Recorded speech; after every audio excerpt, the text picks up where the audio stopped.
জন্মদিন কেন্দ্র করে বেদাত গ্রহণযোগ্য না। বেদাত এটা খ্রিস্টানদের রীতিনীতি, এগুলা জন্মদিন পালন করা এগুলা খ্রিস্টানদের কালচার। বলেন জন্মদিন পালন করা কার কালচার? আপনি অবাক হবেন, আশ্চর্য হবেন। কেক, কেকের উপরে হ্যাপি বার্থডে লেখা, লেখে হ্যাপি বার্থডে ইয়া রাসূলুল্লাহ। হ্যাঁ, কত ভয়ঙ্কর কথা, হ্যাপি বার্থডে ইয়া রাসূলুল্লাহ। কেক কাটতেছে আমাদের বাংলাদেশে, যেখানে 90% নাকি মুসলমানের দেশ, এখানে আমাদের নাকের ডগায় লিখতেছে হ্যাপি বার্থডে ইয়া রাসূলুল্লাহ।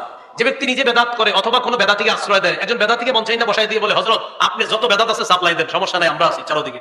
এখন এই বেদাতি সাহেব যখন বেদাত সাপ্লাই দিবে, আমি কিন্তু বলি নাই কে বলছি। এখন অনেকে বলবে কি এটা আমারে বলছে, তো আপনি বেদাতগিরি করলে আপনারই তো বলছি। আরে এই যে আমি বললাম বেদাতিকে বসাই, আমি কি বলছি তারে? তো বলতে পারে হে মনে আমারে বলছে, তো আপনি বেদাতগিরি করলে তো আপনি।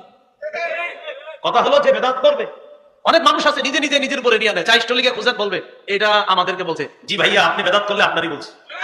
আলোচনা করছে, তুমি বেদাতগিরি করো কিনা হ্যাঁ বা না বলো। যদি বলো হ্যাঁ, ওয়াজ তোমার পুরাটা জরুরি দরকার, রেকর্ডিং আছে, শুনে নিও তুমি। আর যদি বলো না, তুমি টেনশন করো না, অনেক বেদাতি আছে, এদের জন্য